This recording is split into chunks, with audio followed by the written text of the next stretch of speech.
ये मैं आपको बता रहा हूं कि इस सारी चीजों की इब्तिदा हुई है किताल से।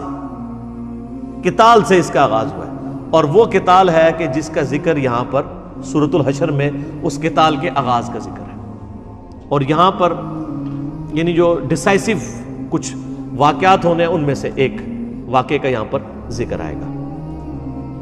और वो वाकया क्या है, इसकी ये पूरी तमहीज जरूरी है, अदरवाइज ये सूरतुल हशर आपको समझ नहीं आएगी। असल में जब नबी इस्लाम हिजरत करके मदीना शरीफ आए तो आपने मिसाके मदीना एक किया, आपको पता है मुआहिदा किया। वहां पे जो यहूदी आबाद थे उनके साथ ये मुआहिदा किया कि जब मदीने पर हमला करेगा कोई बाहर का बंदा तो हम ज्वाइंट डिफेंस ऑफ मदीना करेंगे, ये यहूदी कबाइल भी हमारा साथ देंगे। तो 3 यहूदी कबाइल उस वक्त आबाद थे। नंबर 1 बनु कैनका, दूसरा था बनु नजीर, ये वैसे लोग नज़ीर बोलते हैं, ये नून के ऊपर जबर है, द्वाद है, नज़ीर। और तीसरा था बनु कुरैज़ा। ये 3 यहूदियों के कबाइल थे जो सदियों से वहां पर आबाद थे।